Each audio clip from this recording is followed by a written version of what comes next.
शुक्र करेंगे खुदावंद ने हमें ये बहुत खूबसूरत और कीमती वक्त अता किया, ताकि आज हम जितना वक्त खुदावंद के साथ गुजारें, खुदावंद से ढेरों बरकत दें।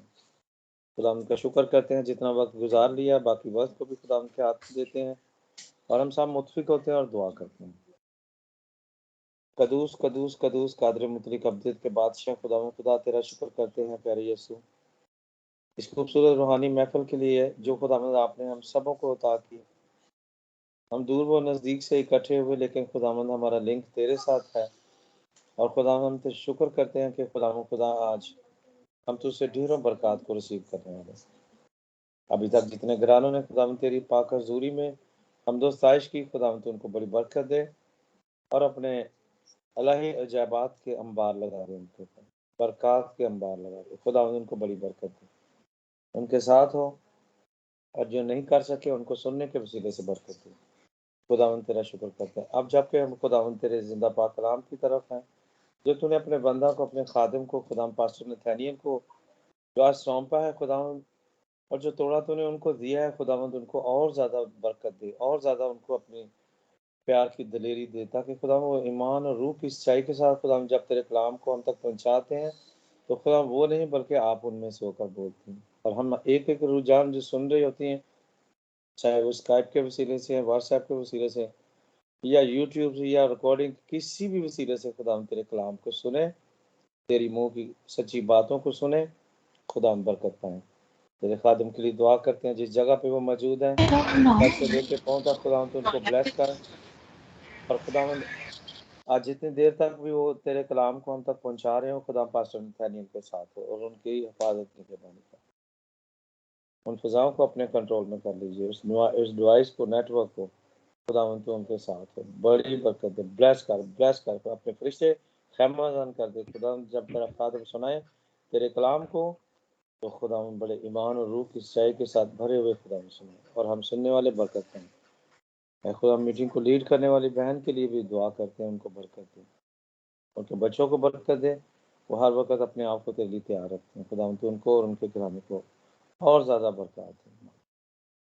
फिर खादम के लिए, पास्टर लतीफ़ के लिए दुआ करते हैं, पूरी द वॉइस ऑफ टीम के लिए दुआ करते हैं खुदा, जो हर रोज़ तेरे नाम को खुदा बड़ी खूबसूरती से सजाते हैं, क्योंकि खुदा तू ही वो खुदा है जो हम सबों की पुकारों को सुनता है। खुदा तू हमारे साथ हो, हमें बरकत दे। और आज कोई भी घराना खुदा तेरे कलाम से, इस रूहानी खुराक से कोई भी घराना खाली आप न लौटे, बल्कि झोलियाँ भर कर लेकर जाए और तेरे नाम को चलाते हैं। मैं तेरा शुक्र करता हूँ, मैं अपने लिए, अपने घराने के लिए दुआ करता हूँ। हम तेरा शुक्र करते हैं और सारा खुदावंद इज्जत और जलाल तुझे देते हैं। तो मुझ पर और मुझ नाचीज घराने पर भी नजर करम का और अपना प्यार हम पर जो उंडेला है खुदावंद, हम तेरा शुक्र करते हैं। ये सब कुछ मांगते हैं और पा लेते हैं तेरे मीठे और जलाली नाम के वसीले से, आमीन। Thank you sister. आमीन। थैंक यू एलन भाई, खुदावंद आपको बहुत बरकत दे और खुदावंद इसी तरह आपको अपनी खिदमत के लिए इस्तेमाल और खर्च करता रहे। आइए हम खुदावंद की जिंदा आवाज को सुने, क्योंकि खुदावंद का कलाम हमारे ईमान को बढ़ाता है। ईमान सुनने से पैदा होता है और सुनना मसीह के कलाम में। खुदावंद के जिंदा कलाम में लिखा है, कलाम तेरे नजदीक है बल्कि तेरे मुंह और तेरे दिल में है। ये वही ईमान का कलाम है जिसकी हम मुनादी करते हैं। मैं बड़ी इज्जत और एहतराम के साथ खुदावंद के खादिम पास्टर नथानियल को दावत देती हूँ। प्लीज खुशामदीद पास्टर जी, आइए और खुदावंद के जिंदा कलाम को खुदावंद के लोगों तक पहुंचाएं। वेलकम पास्टर जी। बादशाहों के बादशाह, शाह हक, कलमा हक, वो जो बादलों पे जल्द आने वाला है ताकि अपने अपने लोगों को अपने साथ ले जाए। और जैसा उसने फरमाया, जहां मैं हूं वहां तुम भी हो। खुदा के बाबरकत जलाली नाम में आप सबको इस खाकसार का सलाम पहुंचे। खुदा का शुक्र करता हूं कि एक बार फिर मैं आपके बीच में हाजिर हूं और खुदा के कलाम को आप सबके साथ बांटने के लिए तैयार बैठा हूं, ताकि हम सब आज के कलाम के वसीला से खुदा से बरकत पाएं और खुदा के नाम को इज्जत और जलाल दें। थोड़े दिनों की बात है कि हम फिर उसी यादगारी को मनाने के लिए अपने आप को तैयार करने को है कि जहां बादशाह अपने जलाल के साथ शहर यरूशलेम में दाखिल होगा और हमारी निजात के लिए अपना खून बहाने के लिए तैयार होगा, कि जहां पे वो अपने आप को हमारी खताओं के बदले कफारा में देगा। और उसने खुद फरमाया, तुम में कौन ऐसा दोस्त है कि जो अपने जान को अपने दोस्तों के लिए खोए। आज हम उस बादशाह को इज्जत और जलाल देंगे कलाम की आगाहियों से, और अपने आप को तैयार करेंगे कि हम उस होशाना के नारे को जब 2 दिन के बाद लगाएं तो किस तरह उसके नाम को इज्जत और जलाल देते हुए उसके नाम के साथ अपने आप को जोड़े, क्योंकि जब हम उसके साथ जुड़ते हैं तो हम भी जलाली हो जाते हैं, क्योंकि हम उसके खून खरीदे होते हैं। आज का कलाम इंतहाई सादे अल्फाजों में और खजूरों के अतवार की तैयारी के सिलसिले में होगा कि जब हम 2 दिन के बाद इस दिन को, जो हमारे लिए एक मुकद्दस दिन है, मनाते हैं, तो हम किस तरह उस बादशाह को अपने दिलों में, अपने घरों में खुशामदेद कहते हैं, क्योंकि जो हमारे घर में आता है तो हमें बरकत से नवाजते हुए इतना देता है कि हमारे पास रखने के लिए जगह काफी नहीं होती। आज का कलाम जो लिया गया है सुल्तान आरफीन हजरत यूहन्ना की अंजील जलील, उसका 12वां बाब और उसकी 23वीं आयत। सुल्तान आरफीन हजरत यूहन्ना की अंजील जलील, उसका 12वां बाब और उसकी 23वीं आयत। तो मैं सिस्टर समर से गुजारिश करूंगा कि वो इस कलामुल्लाह की तिलावत करें।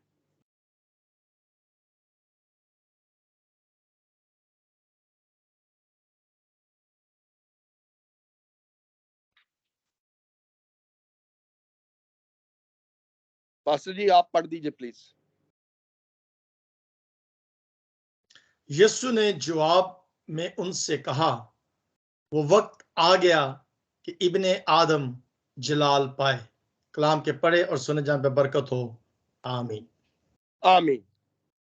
यहां पे होता यूं है, ईद फसा के अय्याम चल रहे हैं और यूनानी मसीह की तलाश करते हुए आते हैं और फिलिप्पस से गुजारिश करते हैं।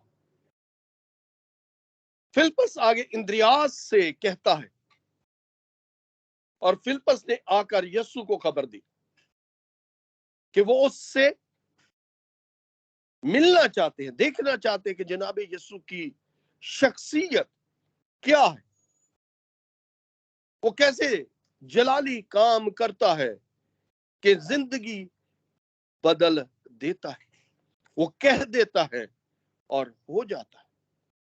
उन्होंने ये सुन रखा है कि जो मसीह वो किस तरह इख्तियार वाला है। उन्होंने ये सुन रखा है कि उसकी हिकमत, उसकी दनाई, उसकी मोहब्बत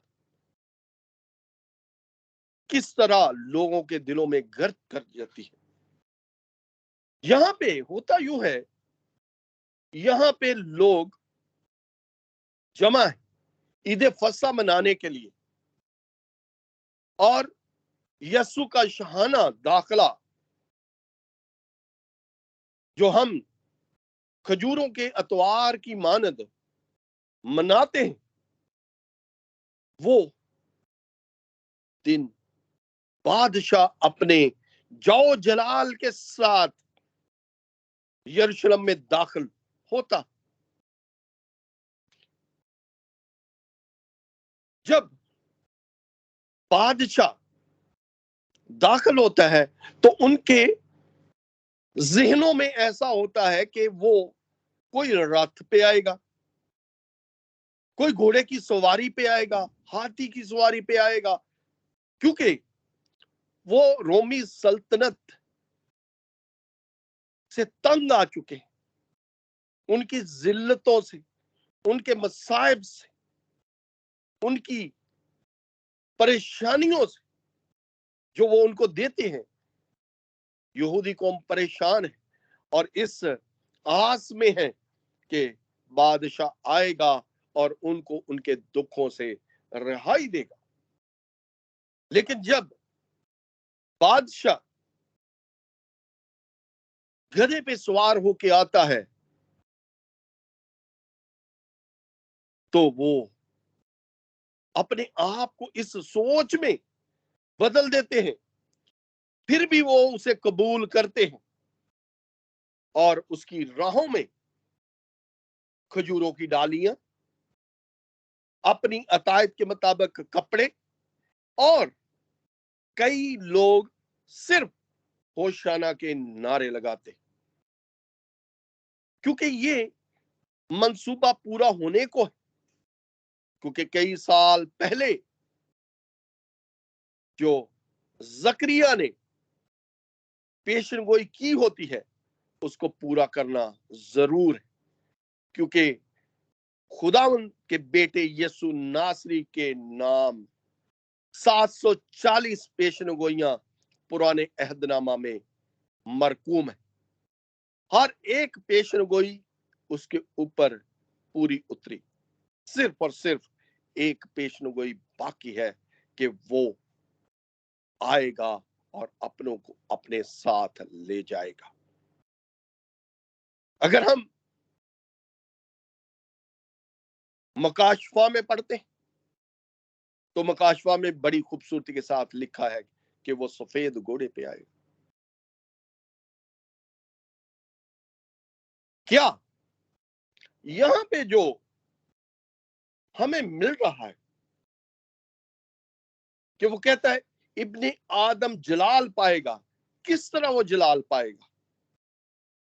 उसको ये खबर है कि उसके आखिरी अय्याम आ चुके हैं, वो मसाइब का सामना करेगा, अपनी जान बतेरों के वास्ते दे देगा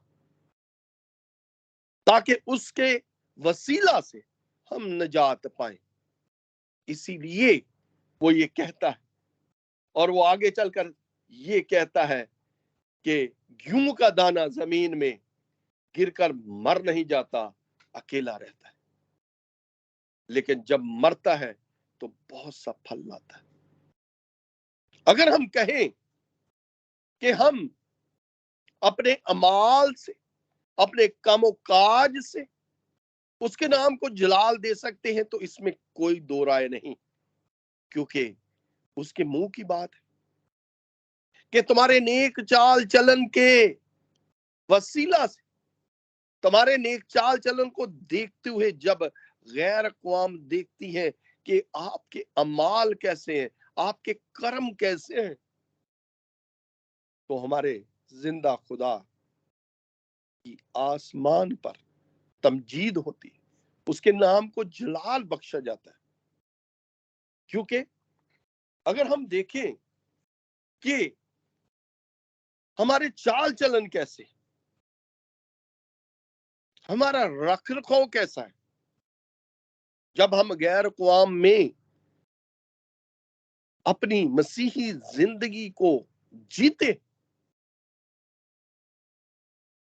हमारे चाल चलन से, हमारे बोलने चालने से, हमारे पहनने से लोग जब देखते हैं कि ये मसीही है, अपने जिंदा खुदा को मानता है, तो वो मजबूर हो जाते हैं हमारी तारीफ करना। और जब हमारी तारीफ मसीही तरीके से करता है तो हमारे जिंदा खुदा की जो आसमान पर है तमजीद होती है। जब ये कलाम तैयार कर रहा था तो मुझे उस शहाना इस्तकबाल के बारे में एक सोच आई कि ये क्या और ये कहां से शुरू हुआ कि लोग बादशाहों के रास्ता में डालियां, कपड़े या और तरीके से उसका इस्तकबाल करते हैं। तो मुझे खुदावंद के कलाम ही से एक सीख मिली कि कहां पे ये मरकूम है कि लोग अपने बादशाह का किस तरह इस्तकबाल करते थे, अपने बादशाह को किस तरह इज्जत और जलाल बख्शते थे। तो मैं गुजारिश करता हूं पास्टर लतीफ से कि वो पढ़े दूसरा सलातीन उसका नामा बाब और उसकी 13वीं आयत। तब उन्होंने जल्दी की और हर एक ने अपनी पोशाक लेकर उसके नीचे सीढ़ियों की चोटी पर बिछाई और नरसिंगा फूंक कर कहने लगे कि याहू बादशाह है। आमीन। आमीन आमीन। इसके पीछे एक राज है। वो राज ये है कि जब अखियब और इस्बल ने उनका एक दौर है और इस्बल ने जो बाल की पुजारी है खुदा के खादमों को कत्ल करवाया, वहां से ये कड़ी निकलती। एलिया जंगलों की तरफ भागता है और खुदावंद उसे तकवीयत देता है कि तू परेशान मत हो, मैंने तेरे जैसे खादम अपने जलाल के लिए रख छोड़े। वो वापस आता है और अंबियाजादे को भेजता है कि जाकर रमात में याहू को बादशाह होने के लिए मसा करे। परेशानी है क्योंकि खुदा के खादमों को इस्बल ने कत्ल करवा दिया है, उनके दिलों में खौफ है। यहां भी अलीशा अंबियाजादे से कहता है कि जब तुम मसा करे तो वहां से दौड़ लगा देना। अंबियाजादा जाता है और जाके रामात में याहू को पुकारता है। याहू सिपासलार है, सरदार है, वहां पे सरदारों की महफल है और अंबियाजादा याहू को ही पुकारता है कि खुदा की तरफ से तुझे मस्सा किया जाता है कि तू बनी इस्राइल कौम का बादशाह मुकर्रर। खुदा तुझे मसा कर रहा है, खुदा की आवाज है कि तू खुदा के उन बंदों का, खुदा के उन नबियों का इंतकाम ले और खुदा के नाम को इज्जत और जलाल बख्श। इसी वजह से जब उसको मसा किया जाता है और लोग उसकी राहों में अपने कपड़े उतार कर रखते और नारा लगाते हैं कि याहू बादशाह। मेरे अजीजों,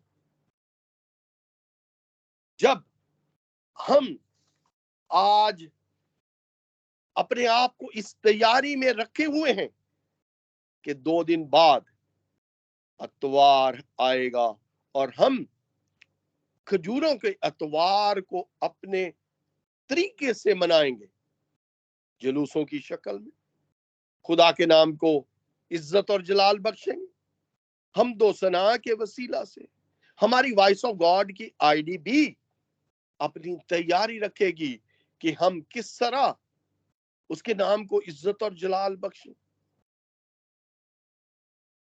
जैसा बेटे ने अपने बाप के नाम को इज्जत और जलाल बख्श, अगर हम देखें तो उसने भी इंसान होते हुए बाप से अर्ज की कि अगर हो सके तो ऐ बाप ये प्याला मुझसे टल जाए।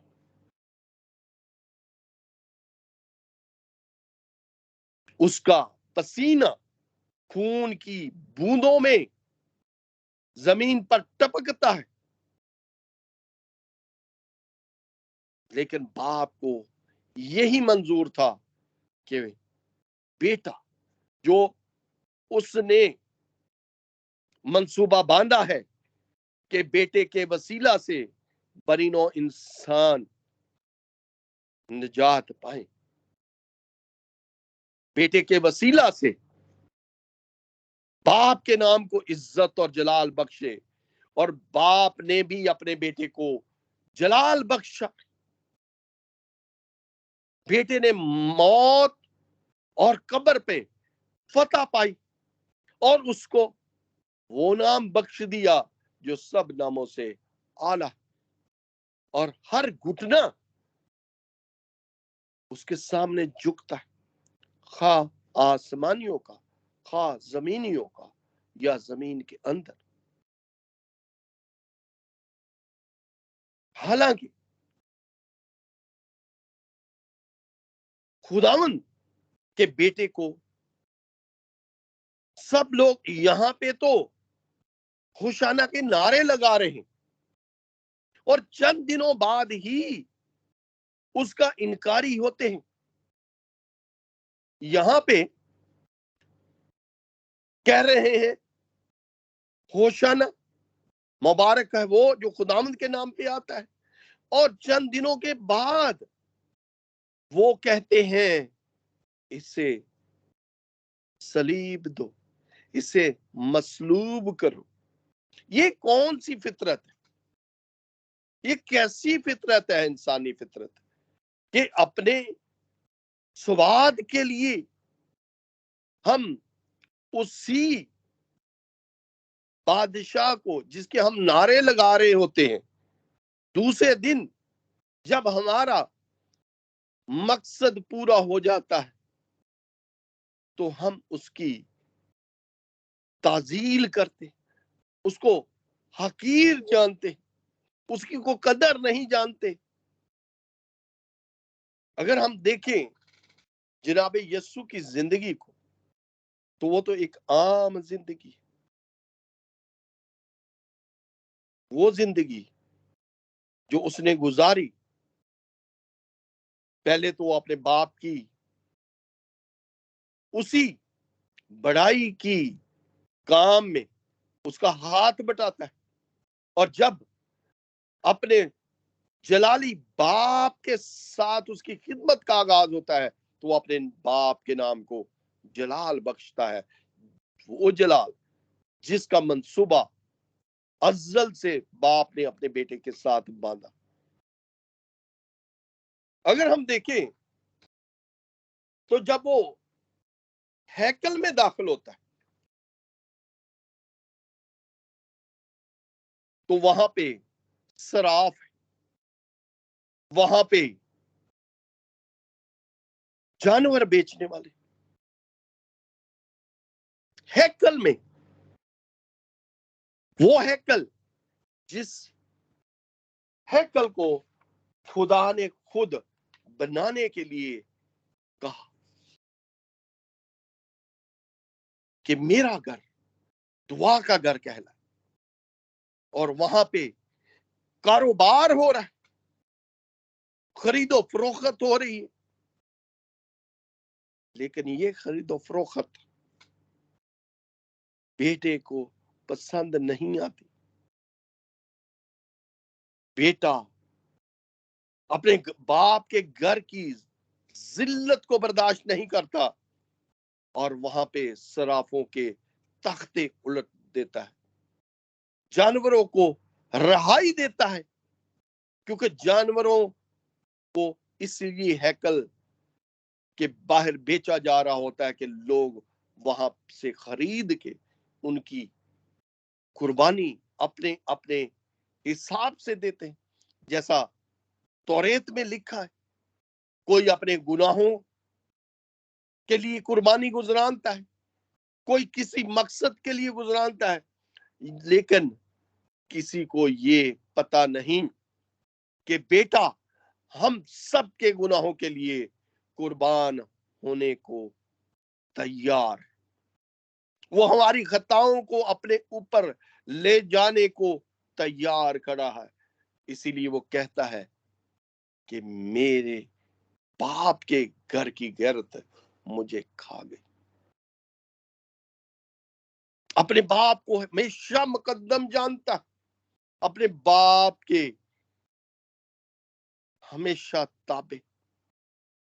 इसलिए वो कहता है कि ऐ बाप, जैसा तू चाहता है मेरे लिए वैसा ही।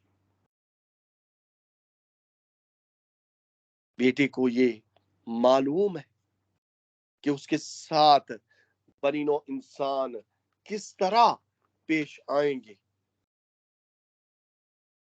बूढ़े खाने के लिए तैयार है, थूक सहने के लिए, जिल्लत सहने के लिए, जदोकोब सहने के लिए वो अपने आप को तैयार कर चुका है, क्योंकि उसको पता है कि मेरे दुख सहने से बनीनो इंसान का मिलाप बाप से हो जाएगा और ये नजात पाएंगे। अब जबकि बेटा बाप को जलाल दे चुका है, बाप बेटे को जलाल दे चुके हैं, और हम सब जो उसके खून खरीदे हैं, हमें इससे क्या सीख मिलती है कि क्या हम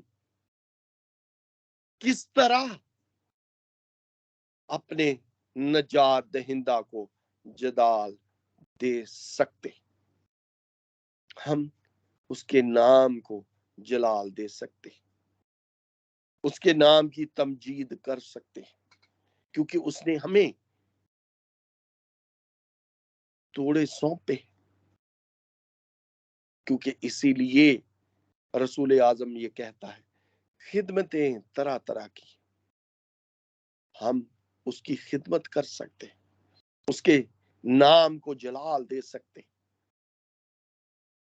अगर हम कहें कि कईयों को जो हमारी हाजिर जमात है गीत गाने का तोड़ा उसने बख्शा, वो हम तो सना के वसीला से बाप की तमजीद करते, उसके नाम को इज्जत और जलाल दे सकते, कईयों को रखनों में खड़ा होने की तौफीक बख्शी, वो दुआओं के वसीला से